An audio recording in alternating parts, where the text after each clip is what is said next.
Gente, chegou a hora então da tão esperada entrevista que eu vim anunciando aí para vocês com o Padre Kleber Sanches, aqui da congregação do Sagrado Coração de Jesus aqui de Taubaté. Essa entrevista tem o objetivo de clarear, de orientar as noivas com dúvidas e regras, como por exemplo, por que eu vou ter que fazer o curso de noivos? É importante?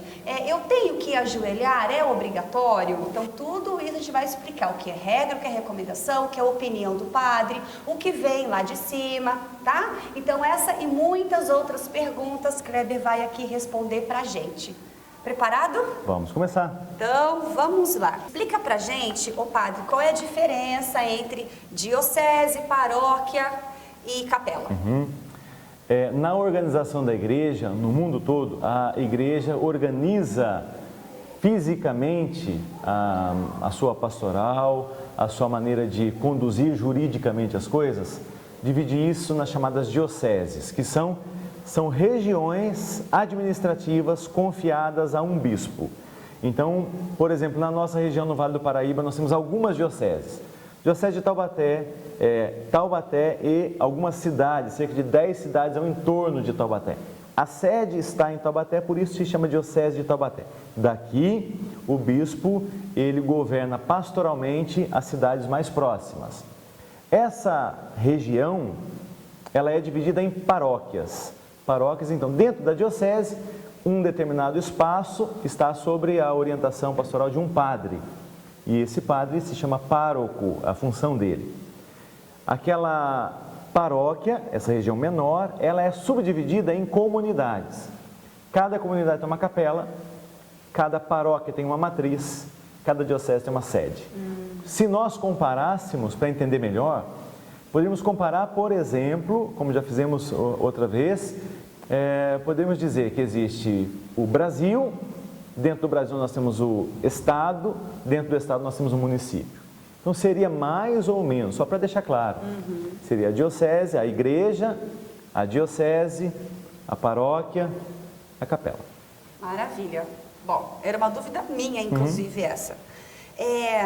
Qual é a função da pastoral da família? A pastoral da família, como outras pastorais da igreja, ela tem uma função bastante específica. Como não dá para todo mundo fazer tudo, então nós dividimos pequenos grupos que trabalham com algumas coisas. A pastoral da família, como o próprio nome diz, trabalha com as famílias. Por exemplo, quando nós temos encontros na paróquia destinado às famílias, então muitas vezes eles organizam. Quando nós temos ali a pastoral da criança, às vezes são grupos de família que organizam a pastoral da criança, a arrecadação, doações. Muitas vezes a pastoral da família é a responsável. Fazer círculos bíblicos, encontros de orações, grupo de oração. Dentro da pastoral da família tem um dos ramos, que ela tem alguns ramos, um deles é pastoral dos noivos. Então, da pastoral da família, um braço é a pastoral dos noivos, que são aqueles membros que vão organizar a visita aos casais que vão frequentar o curso de noivos. Eles visitam, conversam, fazem uma entrevista, para já deixar as coisas ali bem claras, os dados que a gente precisa.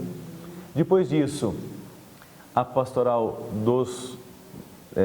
da família, esse ramo dos noivos, cuida do encontro de noivos e também, muitas vezes, organiza na igreja a cerimônia.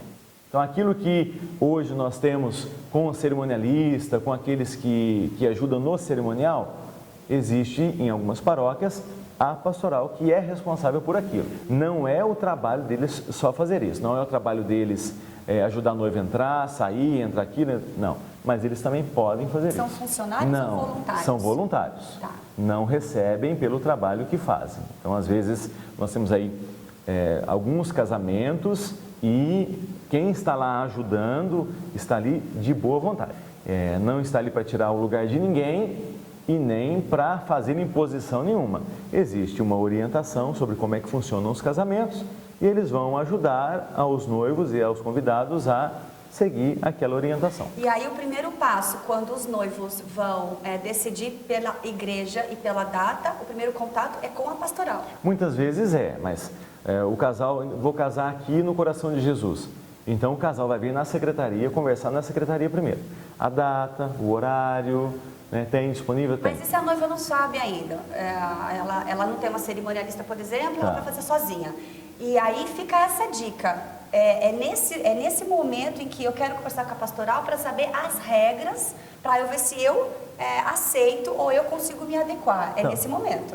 Muitas vezes, quando vem na secretaria paroquial marcar e ver as coisas para o casamento, pegar a lista de documentos para o processo, muitas vezes a secretaria paroquial já tem tudo isso por escrito. Não é falado só de boca, não. Isso. O que a pastoral da família, pastoral dos noivos vai fazer é ir conversar e depois falar um pouquinho sobre a cerimônia. Mas isso quando você já está marcado aqui na secretaria, quando já está tudo oficializado. Por exemplo, a noiva quer colocar lá 6 casais de padrinhos de cada lado. E aí ela coloca, convida os padrinhos e depois marca a igreja e depois descobre que a igreja não aceita. Só pode 3. Então o correto é fazer isso antes. Isso, mas na secretaria paroquial. Já nesse porque fórum. isso é a secretaria que passa até para a pastoral. Ok, então já tem nesse primeiro momento isso, lá você já pode perguntar. E começou a perguntar, é muita coisa que você tem para perguntar? Então, pergunta se não tem aquelas orientações por escrito. Porque muitas igrejas têm por escrito ali as regras, as normas, as orientações, o que precisa, o que pode, o que não pode. Isso, tá tudo porque por muitas escrito. noivas chegam em contato com a assessoria do dia e me entregam os contratos. E ali eu vou falar, olha, você está querendo colocar uma petaleira, mas a igreja diz que não pode aqui. Às vezes eu não conheço aquela igreja ainda, então eu vou ler. Você não pode. Então ela pegou o contrato, assinou e nunca mais mexeu no contrato. Né? Então é bom mesmo se atentar. Saber antes. Porque toda a configuração daquele casamento vai originar dali. E depois ela vai querer fazer algumas coisas que não é permitido. Por exemplo, vou dizer da paróquia que eu trabalho aqui, o Coração de Jesus, querer jogar arroz lá na saída da igreja, ou jogar pétalas no corredor, ou a passarela de espelhos. Então isso aqui não é permitido. Primeiro porque a igreja é inclinada, né? Já viu ali a inclinação da igreja, né? Se alguém cai ali, vai se machucar mesmo. E outra coisa é que eu tenho sempre que pensar que o casamento é sábado à noite, no dia seguinte nós temos missa 7 horas da manhã, o casamento às vezes termina muito tarde, eu tenho que colocar as funcionárias da paróquia para limpar aquilo lá. Né? E também lembrar quem faz limpeza, nós temos muitos voluntários que estão trabalhando, mas nós temos os funcionários. O funcionário passou do horário, como em qualquer empresa, ele recebe a hora extra pelo trabalho que está fazendo. Dependendo da taxa que se paga na igreja, não paga nem uma funcionária que está trabalhando naquele dia. Né? E aí a taxa aqui é bem em conta.